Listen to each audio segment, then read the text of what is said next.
César de Beccaria, que nasceu em 1738, depois morreu em 1794, morreu jovem, 50 e poucos anos. Ele se formou em Direito, aos 20 anos, já era bacharel em Direito, na Universidade de Pavia, e era de uma família burguesa, por isso ele é chamado Marquês de Beccaria. E essa família burguesa, inclusive, era dona praticamente da cidade de Pavia, na Itália, onde ele se formou em Direito. E esse contato aí com o direito abriu a cabeça de Beccaria, que nunca gostou de ser jurista.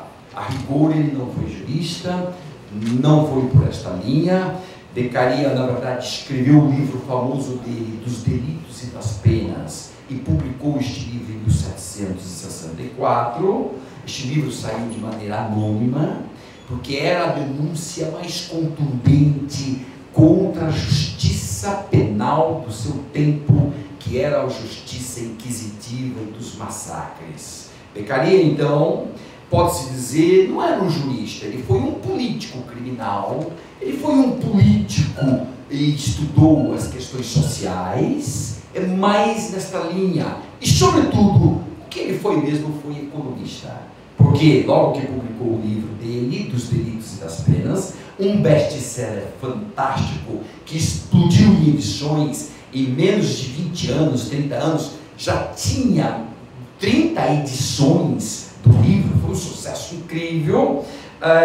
Ele então esperava-se que viria a publicar muito mais coisas no campo criminal, em virtude do sucesso que ele fez, denunciando a justiça do antigo regime, mas desistiu com o campo criminal, e até porque foi perseguido. O livro dele foi para o index dos livros proibidos da Igreja Católica, em seguida já houve a proibição. Aliás, menos de 2 anos depois do livro, vários críticos ligados ao catolicismo e às monarquias, portanto ao poder da época, os críticos vieram com toda a força do mundo, destacando-se dentre os críticos um padre beneditino, que é o Facchini, que fez duríssimas críticas contra a Beccaria, contra o livro, dizendo que o livro era um absurdo, que Beccaria era um sedicioso, que era ímpio, e foi por aí.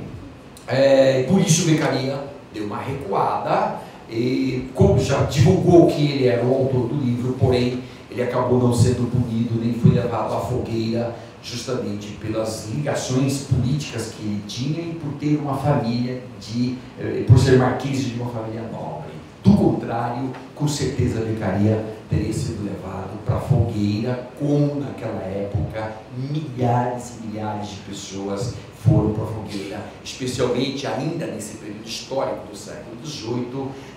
Temos que considerar que a caça às bruxas estava no seu ainda andamento só no século XIX, que a Inquisição e a caça às bruxas aqui foi suavizando até terminar no século XX, mas no século XVIII ainda se matava muita gente, embora as bruxas foram mortas efetivamente no século XVII e século XVI.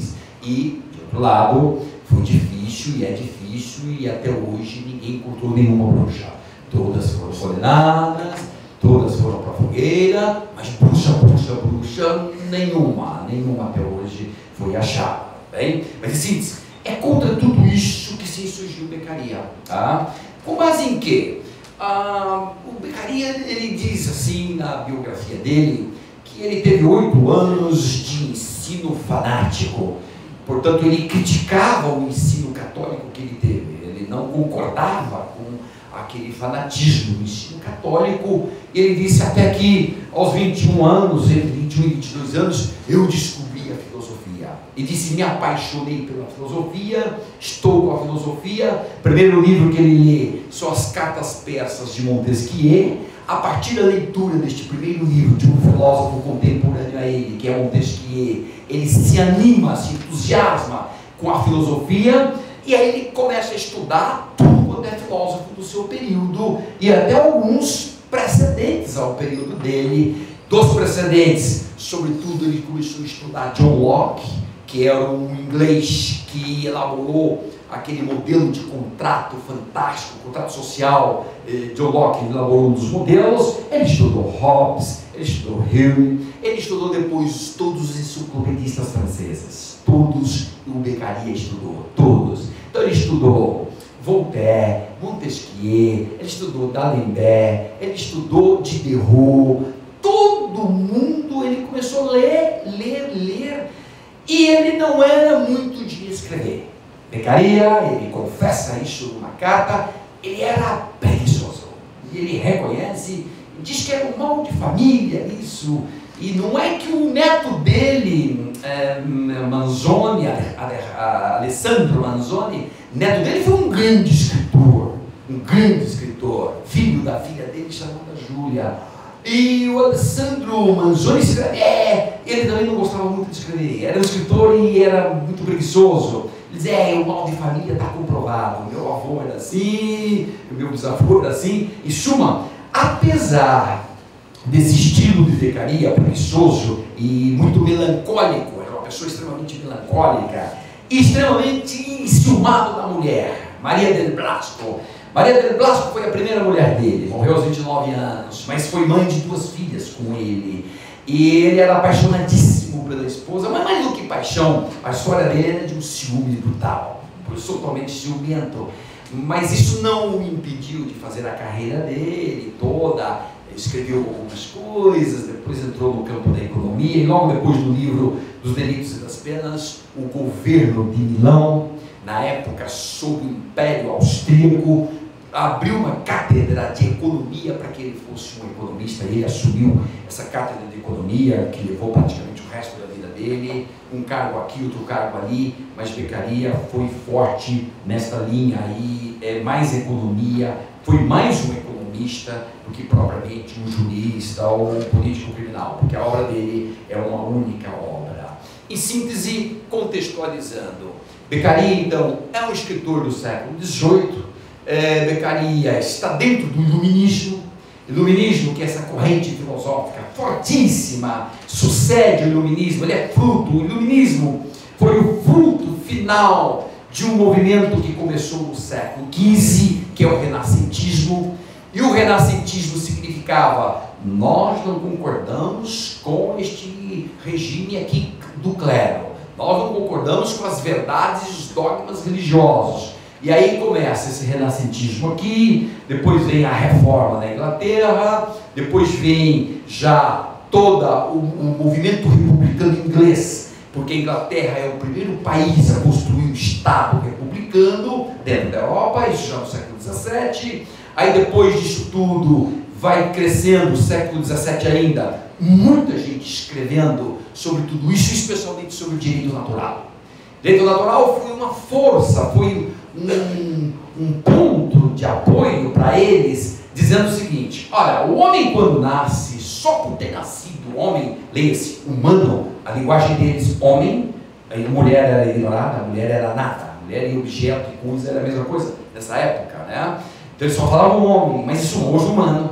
Humano, só por ter nascido humano, já tem uma série de direitos, são direitos naturais, que o Estado tem que observar, que o Estado tem que respeitar. Então o Estado, quando nasce, tem que já respeitar os direitos naturais dessas pessoas. Isso foi um ponto-chave para a Beccaria, para sustentar que os crimes e as penas e a justiça criminal não podia funcionar do jeito que funcionava. Por quê? Pergunta-se, de que maneira funcionava? Funcionava a Inquisição.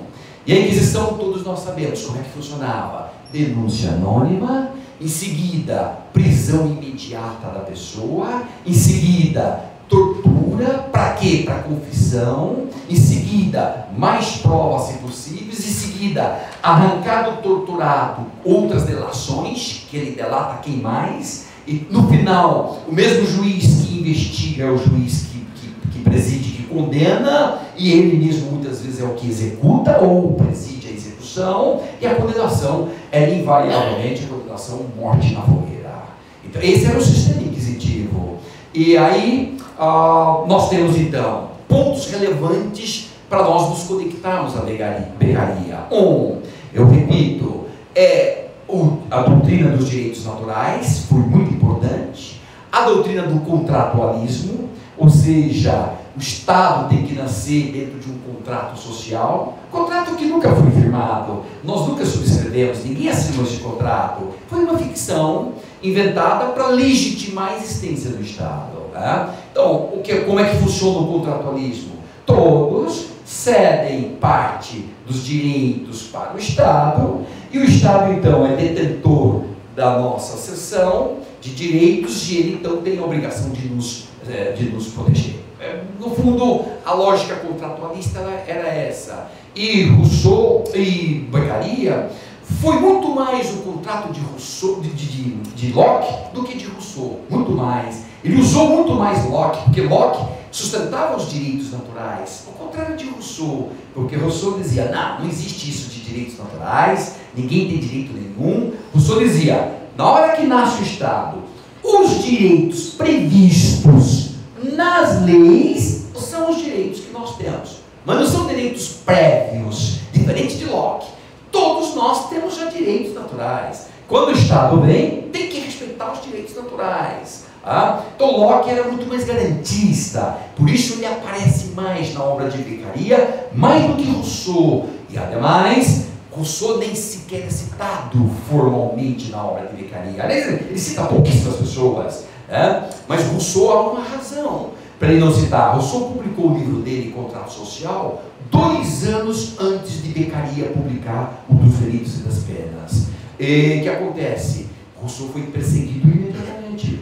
Ele teve que mudar constantemente de cidade. O livro dele foi queimado em praça pública, porque você não podia sustentar nenhuma ideia distinta daquelas ideias que vigoravam naquela época. Então, Beccaria, por cautela, nem cita o homem, embora transcreva várias ideias de Rousseau também. Mas Beccaria foi muito cauteloso. Aliás, ele confessou isso numa carta para o seu tradutor francês, que era o abade Morellet, e ele escreve dizendo, olha, eu fui muito lacunoso em alguns pontos, eu não quis ser explícito em muitos pontos, porque é o seguinte, eu de fato estou lutando para diminuir o martírio das pessoas, só que eu não quero ser um mártir da minha geração.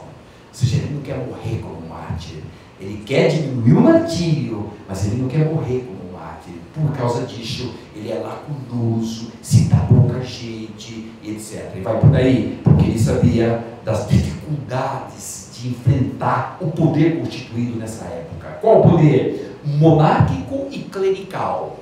Não se pode ignorar que no século XVIII a igreja ainda tinha muito poder, a ponto de uma das grandes teses do iluminismo, e portanto também de Beccaria, era a secularização, ou seja, separação.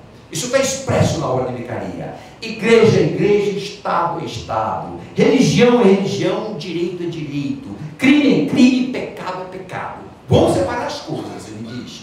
Eu não estou falando de pecado, ele coloca no livro dele. Eu não estou falando de pecado, isso é coisa da igreja, que a igreja então tem que punir. Estou falando das leis civis, da sociedade civil, dos crimes civis e do poder civil. Ele diz isso logo na introdução do livro dele. Bem? Mas em síntese, esse é o contexto da obra de Beccaria, e eu queria começar então contextualizando para vocês saberem de quem que eu estou falando e a partir de que premissas ele partiu para escrever o que ele escreveu.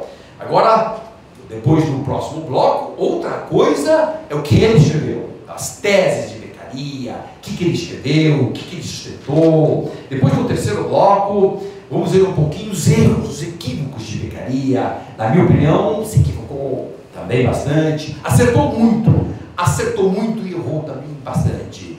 Depois do outro bloco é contextualizar hoje, como chegou no século XXI. Como é que tudo isso veio bater no século XXI? Tá? E vocês vão ver que, surpreendentemente, na minha opinião, é o livro que eu estou escrevendo um livro, Beccaria 250 anos depois. Eu vou lançar esse livro no Congresso do IBCCRIM, dia 26 de agosto deste ano, e o que eu estou escrevendo em minhas conclusões, eu já antecipo pelo menos a conclusão, porque no campo do direito a gente faz o contrário do cinema. No cinema você nunca conta o final, no campo do direito você já conta exatamente o final, para se você se interessa por ler o livro, né? Mas no final A conclusão que a gente tira é que Becaria, ele prosperou no que ele acertou e prosperou no que ele errou. As duas coisas que ele fez, ele teve muita repercussão. Ou seja, no campo das garantias, ele foi o precursor do direito penal moderno e tudo. Nesse campo das garantias, ele prosperou muito no plano formal. No plano formal, ele está ali com tudo que você lê hoje nas constituições, nas leis, nos tratados internacionais. Você lê Becaria o tempo todo. No plano formal, sucesso absoluto. Não no plano real das garantias. Muito problema que nós vamos enfrentar. Depois, de outro lado, no que ele errou, prosperou total. Já eu digo no que ele errou e onde, o que aconteceu com este erro de Becaria e que prosperou muito, que é o direito penal que a gente vê hoje. Tá? Em síntese, contextualizei, já sabem de quem que eu falo, de onde o homem veio, como é que foi. Um jovem, escreveu o livro aos 25 anos de idade, era muito jovem demais, mas era um humanista, um racionalista e um sujeito que queria mudanças. O livro dele é protesto. O livro dele é igual um panfleto desses que a gente escreve hoje, chamando todo mundo para vamos embora, vamos lá, vamos derrubar. Mas só que não era um derrubar, ele era um iluminista, e Becaria era iluminista. Iluminista nunca é vamos derrubar esse governo, não, vamos lá, o governo tem que sofrer alguns ajustes e tal. O iluminista usava uma linguagem muito de acordo, isto os franceses e os italianos, diferente do inglês. O inglês vai bater de frente. John Locke, o rei tem que ter poderes limitados, etc e tal, e de repente, na primeira revolução do século XVII da Inglaterra, o rei perde quase todos os poderes e passa tudo para o parlamento. E o dinheiro todo é o parlamento que administra. Pronto. Quem administra o dinheiro é o dono do poder. Então o parlamento virou o dono do poder do século XVII da Inglaterra. Porque os ingleses vão de cara, bate de frente, diferente dos franceses, que são muito mais assim, comedidos. É estilo, inclusive, de escrever. Você vê a obra de Rousseau escrevendo, é uma narrativa, todo o estilo linguístico de falar, nunca fala direto, nunca, assim, vai por subliminares. É desse jeito que eles se expressavam na Inglaterra, na França. Até porque na França também tinha outras histórias, que o iluminista tinha que ser o escritor, e o escritor morre de fome. Naquela época, hoje morre também. Não tem escritor de livro, eu trabalhei muito na vida para ganhar um pouquinho de dinheiro, e para agora poder só ficar escrevendo. Então, ou seja, para fazer coisa que só dá pobreza. Hoje só faço coisa que só dá pobreza. Mas isso mas é gostoso. Está escrevendo como eles, filósofos, adoravam escrever por causa disso. Porque são algumas exceções, né? Tinha alguns filósofos que eram ricos. Montesquieu era muito rico, era dono de fazendas e mais fazendas. Voltaire era de uma família muito rica, muito rica. A grande maioria, todos pobres, e dependia do rei, então não podia criticar muito o rei, e ficava escrevendo coisas bonitas e tudo. Dá mais leve, bate leve, pega leve. Então, essa foi um pouco do contexto. Gente, feito o contexto de Becaria, vamos então para o nosso segundo bloco.